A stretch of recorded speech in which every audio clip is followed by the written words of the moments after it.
کرتے ہیں، مبارکباد دیتے ہیں، اور جس طرح اللہ تعالیٰ نے ان کو موقع دیا، استطاعت دی، وہ چاہتے ہیں کہ لوگوں کو خوشی میں شریک کریں۔ وہیں ایک گروپ ہر سال کھڑا ہوتا ہے اور وہ نبی کریم صلی اللہ علیہ وسلم کی اس خوشی کے بارے میں تنقید کرتا ہے، وہ اس کو حرام کہتا ہے، وہ اس کو بدعت کہتا ہے، وہ اس کو ناجائز کہتا ہے۔ لیکن آپ یہ غور کریں گے کہ وہ گروہ کبھی 14 اگست کے بارے میں نہیں کہے گا کہ یہ بدعت ہے، یہ حرام ہے۔ کبھی بھی وہ قائد اعظم کی پیدائش کے اوپر نہیں کہے گا کہ قائد اعظم کا ولادت کا دن منانا یہ حرام ہے۔ وہ نبی کریم کے بارے میں ضرور کہے گا۔ اب ہمیں پتہ ہونا چاہیے کہ ہم ایسا کیوں کرتے ہیں۔ میں چند باتیں اس کے بارے میں ذکر کر کے پھر انشاءاللہ جو آیات ذکر کی ہیں ان کی طرف آتے ہیں۔ نبی کریم صلی اللہ علیہ وسلم جب مکہ المکرمہ سے مدینہ منورہ تشریف لائے تو یہود کو 10 محرم الحرام کا روزہ رکھتے ہوئے پایا۔ سرکار نے ان سے پوچھا تم یہ روزہ کیوں رکھتے ہو؟ میرے نوجوانوں سے گزارش ہے غور سے اس کو سماعت فرمائیں۔ ان یہود نے جواب دیا کہ ہم اس لیے 10 محرم الحرام کا روزہ رکھتے ہیں کہ یہ وہ دن تھا جس میں اللہ تعالیٰ نے موسیٰ علیہ السلام اور آپ کی قوم کو فرعون سے نجات بخشی تھی اور فرعون کو غرق کیا تھا۔ تو اظہار تشکر کے طور پہ حضرت موسیٰ علیہ السلام نے روزہ رکھا تھا۔ تو ہم موسیٰ علیہ السلام کی موافقت میں یعنی اس یاد میں روزہ رکھتے ہیں۔ رحمت کونین صلی اللہ علیہ وسلم نے جب یہ سماعت فرمایا تو آپ نے صحابہ سے کہا کہ موسیٰ علیہ السلام کی موافقت اختیار کرنے کے سلسلے میں ہم یہود کے مقابلے میں موسیٰ سے زیادہ قریب ہیں۔ یعنی یہ ویسے تو موسیٰ علیہ السلام کو ماننے والے لیکن حقیقتاً موسیٰ کے عقائد نہیں مان رہے ورنہ مجھ پر ایمان لے کر آتے، ہم زیادہ قریب ہیں۔ فرمایا 10 محرم الحرام کا تم بھی روزہ رکھو۔ صحابہ نے عرض کیا رسول اللہ اگر ہم روزہ رکھیں گے تو یہود سے مشابہت ہو جائے گی، وہ بھی 10 کو روزہ رکھتے ہیں ہم بھی رکھتے ہیں۔ سرکار نے فرمایا پھر ایک دن پہلے یا ایک دن بعد کا روزہ ملا لو، منع نہیں فرمایا، فرمایا روزہ رکھو پہلا یا بعد۔ اس سے ایک نتیجہ نکلتا ہے، نتیجہ یہ نکلتا ہے کہ موسیٰ علیہ السلام نے فرعون سے نجات پائی۔ یہ ایک بڑا اہم واقعہ تھا، اللہ کا انعام تھا، جس انعام کا شکریہ موسیٰ علیہ السلام نے روزہ رکھ کر منایا۔ یہود ہر سال اس یاد کو مناتے تھے، واقعہ ہزاروں سال پہلے ہوا ہے، لیکن یہود ہر سال روزہ رکھ رہے ہیں۔ کیوں؟ اس دن انعام اللہ کا نازل ہوا اور ایک نبی نے عبادت اختیار کی تو ہم اس کی یاد تازہ کریں گے۔ میں آپ سے پوچھتا ہوں یہ بتائیے کہ موسیٰ علیہ السلام کا فرعون سے نجات پانا یہ بڑا انعام تھا یا میرے آقا کا آپ کو مجھے مل جانا یہ بڑا انعام ہے؟ تو جب موسیٰ علیہ السلام کی یاد مناتے ہوئے ہر سال روزہ رکھنا جائز تو پھر نبی کریم کی میلاد منانا کیسے منع ہوگا؟ اس انعام کی خوشی میں اظہار تشکر کرنا کیوں منع ہوگا؟ آپ کے نبی نے طریقہ سکھایا۔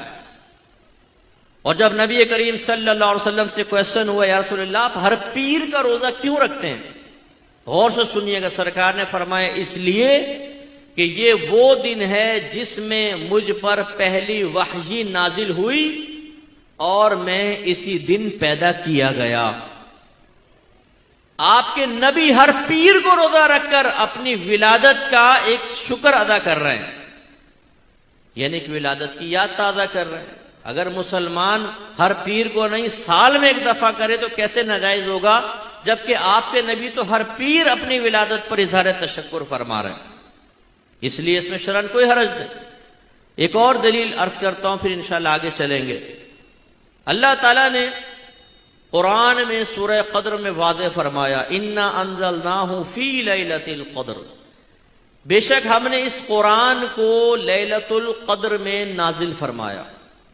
وَمَا أَدْرَاكَ مَا لَيْلَةُ الْقَدْرِ، اے سننے والے تو نے کیا جانا کہ لیلۃ القدر کیا ہے؟ لیلۃ القدر خیر من الف شہر، لیلۃ القدر 1000 مہینوں سے بہتر ہے۔ اب علماء فرماتے ہیں یہ ایسا نہیں ہوا تھا کہ اللہ تعالیٰ نے دنیا میں قرآن کو نازل کیا، بلکہ لوح محفوظ سے آسمان دنیا پر قرآن شب قدر میں نازل کیا گیا۔ پھر سینہ مصطفیٰ پر تو 23 سال کی مدت میں اس کا نزول تمام ہوا ہے، 23 سال کی مدت میں۔ اس کا مطلب یہ ہوا ابھی دنیا میں قرآن نہیں آیا، نبی کریم کو قرآن نہیں دیا گیا، سرکار کے سینے میں محفوظ نہیں ہوا، لوح محفوظ سے صرف آسمان دنیا پر آیا۔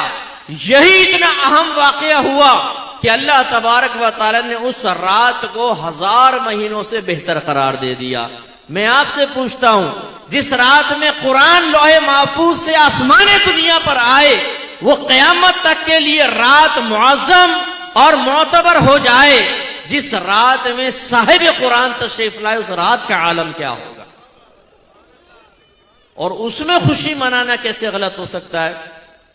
پھر دیکھیں، شب قدر میں قرآن نازل ہوا، سرکار صحابہ کہتے ہیں سرکار نے ایک رمضان میں پہلے 10 دن اعتکاف کیا، پھر اگلے 10 دن اعتکاف کیا، پھر جب 20 دن گزر گئے تو سرکار نے اپنے جو آپ نے عارضی کمرہ بنایا ہوا تھا، حجرہ بنایا ہوا تھا مسجد میں، اس سے اپنا چہرہ انور باہر نکالا اور صحابہ کرام سے فرمایا کہ میں نے شب قدر کو پہلے عشرے میں تلاش کیا، نہ ملی، پھر دوسرے عشرے میں تلاش کیا، نہیں ملی، اب مجھے اللہ کی طرف سے بتایا گیا ہے کہ اس شب قدر کو آخری عشرے کی طاق راتوں میں تلاش کرو، تو تم میں سے جو میرے ساتھ اعتکاف کرنا چاہے وہ اعتکاف کر لے۔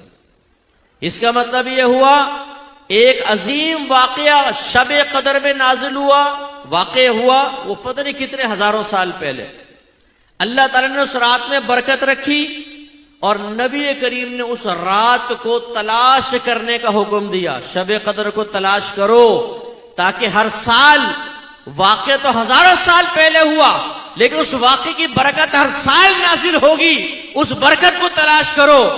علماء فرماتے ہیں کہ نبی کریم دنیا میں تشریف لائے آج سے کم و بیش 1500 سال پہلے، لیکن جب ولادت کی رات آئے گی اللہ کی طرف سے برکات نازل ہوں گی، ان برکات کو تلاش کرو۔